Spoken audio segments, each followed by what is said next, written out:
Move on to our next panelist, Sri Murali Krishna Garu Kotu. He's the chairman of Cyber City Developers and also Garden City Realty. He named these two company names also very aptly. For Hyderabad or the Telangana, it is Cyber City. And for the Garden City of Bangalore, it is a Garden City Realty. That shows how passionate is he about the real estate.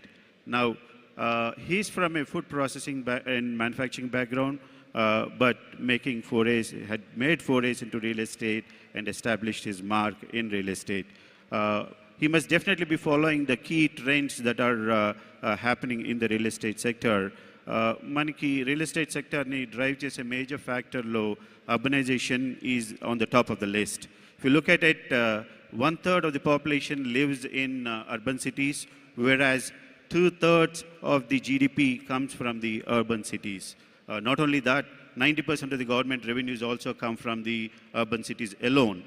These customers from urban cities, they are very different in terms of trends.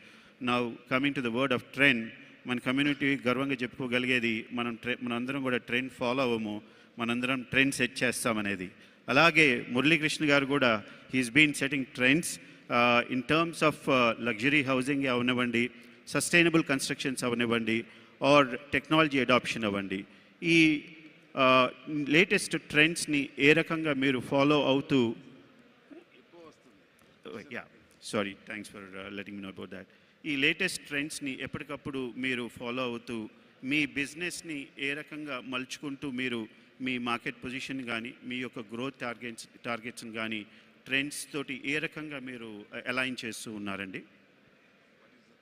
About the trends in the real estate market, luxury in the urban cities, like the luxury housing, the environment friendly construction, the green building concepts, and adopting the latest technologies like AI based smart city homes and so on. The government of India initiative on smart cities is a right way. We should also think to go to tier 2, tier 3 cities and develop, and there is a lot of opportunity there. We should not depend on only cities. Of course, real estate, we look for the money, but whatever the profit, we go to cities. But see, this overall, the view should change towards the smaller cities, smaller towns. See, this right, smart city, what the concept is to give house to everyone and then give proper power, water, whatever all the facilities, whatever that they produce. And also the job opportunities, suppose IT industry, they concentrate only on cities. They say talent we get only cities. We don't get the talent in tier 2, tier 3 cities, which according to me not very correct, because see, when we have a COVID, pandemic has happened, they allowed everybody to work from home. If they allow work from home, why can't in tier 2 city, tier 3 city, their cost will come down, salaries will come down, unnecessary transportation will come down. People should focus on that, and it should be diversified to tier 2, tier 3 cities. And then my message to the young entrepreneurs and who are going, whatever the building, the things, is people not only for profit, and we should also responsible for environment, we should be responsible for various other things. When we plan it, we should plan such a way that a house should be proper ventilation, proper lighting and all these things. Then saving of water, saving of power, sewerage management, these are the must. Traffic management, these are the must when you plan it. Any building we plan it, this is all our responsibility, no one's responsibility. We should ask our architect, follow the green building norms. There is already laid by IGBC and various things, there are certain norms. Everybody should follow the norms and make environmental safe and deliver the house, safer houses, and we have to look at future generations, future environment. So మనకి ఈ real ఎస్టేట్లో green building certifications గురించి చాలామందికి తెలిసే ఉంటుంది. government gives these star ratings for silver certification or gold certification. ఇవన్నీ కూడా మార్కెటింగ్కి ప్రమోషన్స్కి ఆ దృక్పథంతో చూడకుండా వాళ్ళ యొక్క బిజినెస్ని ఎస్టాబ్లిష్ చేసుకోవటానికి మన మురళీ గారు he strictly following all those environment friendly construction aspects with great commitments towards the nature and the society. I think that would definitely go a long way in not only following the trends but also to stay ahead of the current times, and eventually when these things are made mandatory, the government should have actually made them mandatory long ago.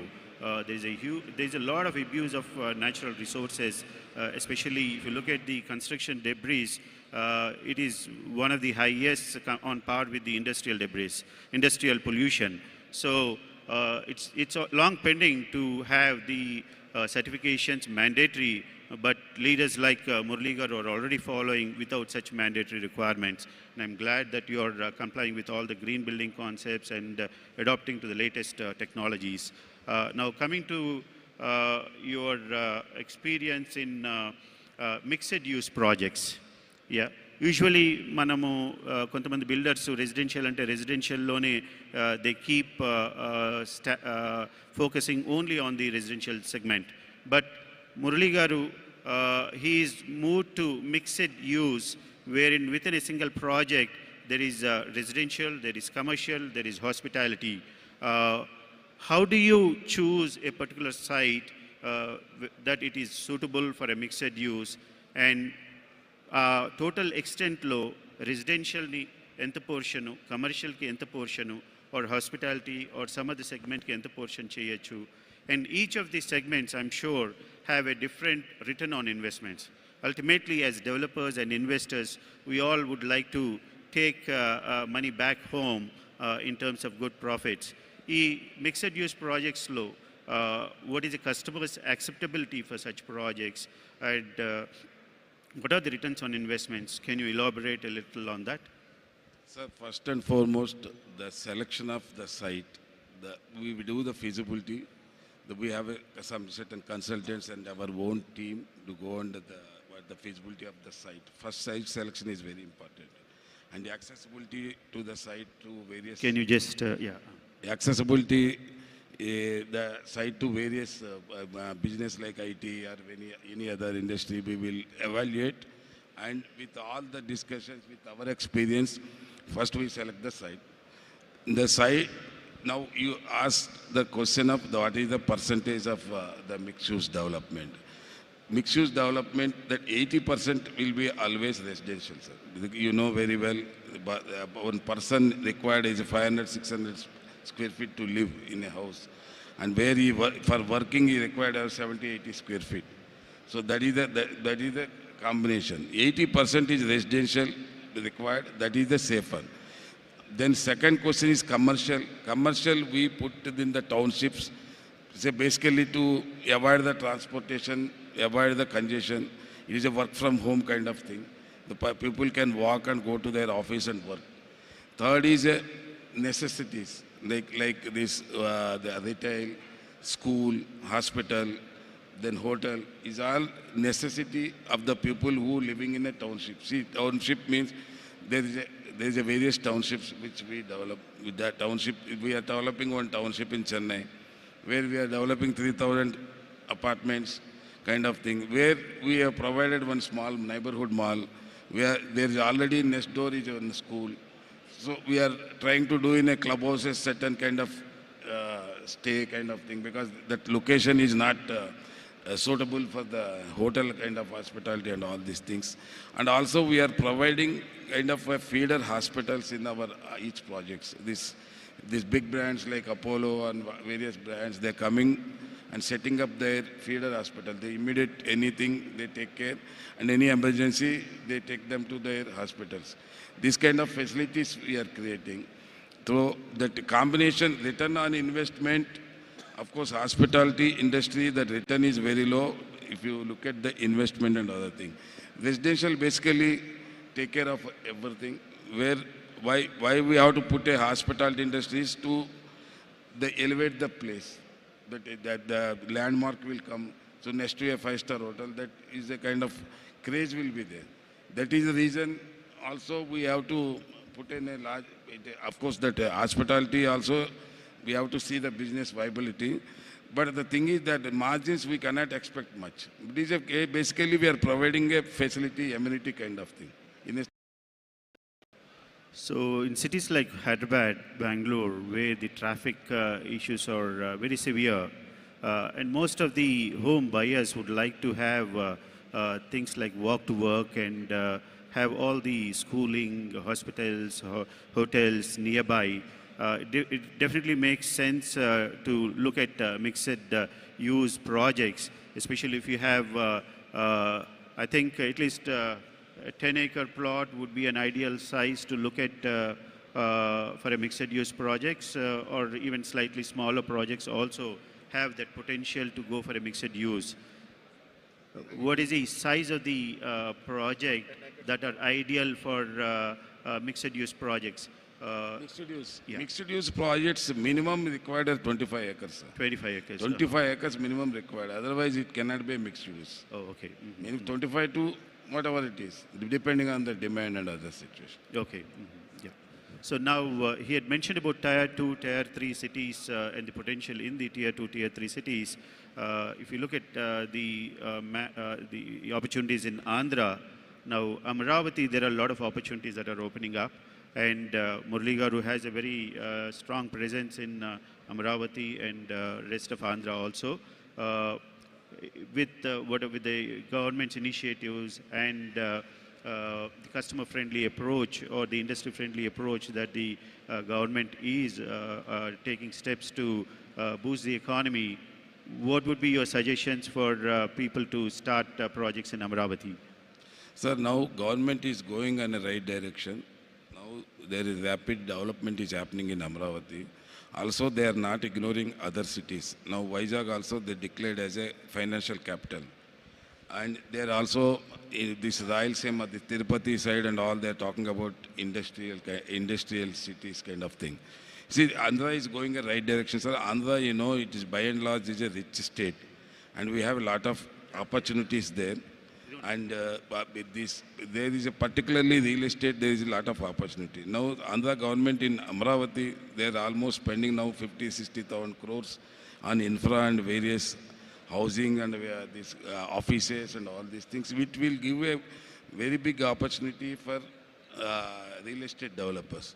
In Amaravati, to be honest with you, we have not started any project, but government, previous time, they have allocated that NDA 1. They allotted us one MySub, Mega International Convention Center, along with the township hotels and all these things, which they asked us also to revive, which we are looking at because of the whatever the government is taking various initiatives. We are very positive about Amaravati. Amaravati has a lot of opportunity. And second issue, sir, this Vizag is a evergreen city. In Andhra we see, Andhra means it is a Vizag. Vizag is always a beautiful city and lots of things, the growth opportunities are there because of the tourism, because of the industry, because various now these airports and all coming. And Vizag is ultimate, sir. Vizag is a lot of scope for real estate development. So I'm a native of Vijayawada. There are several developers who have come from Vijayawada. So the insights that are shared by Murali Garu sounds like music to our ears. And yeah, Vizag is also another promising city in Andhra. So the young players who would like to look at Andhra market, definitely these two places, Amaravati and Vizag, offer a lot of potential. Now, one of your forte is backward integration. I believe you have you had an emphatic, you had special emphasis on backward integration in your food processing and manufacturing business experiences. Now, have you explored doing backward integration in the real estate sector, like Shobha developers who are into their own concrete elements manufacture, their own RMCs, their own doors manufacture, whatnot. They're into manufacture of everything that is needed to go into the construction material. and what are the advantages having backward integration in real estate, apart from, of course, the quality, the control on the quality would be one major thing that we can be benefited by that, and also the cost savings. What would be the cost savings and based on what type of backward integration that's really advisable for real estate sector? Sir, yes, we are right, sir. This now, if you look at industry, this construction industry, we are entirely depending on Bengal, Bihar, Jharkhand, and UP labor. If the labor they don't come, the industry will collapse. Now, if you look at the age of labor who is coming and working, they're almost 50, 55 kind of age. Youngsters not coming from there. Look at after 10 years, what will happen? After 10 years, definitely there is no labor is going to come there. Now we have to do mechanization. Here locally, you are very much aware. Right now we don't get any labor here.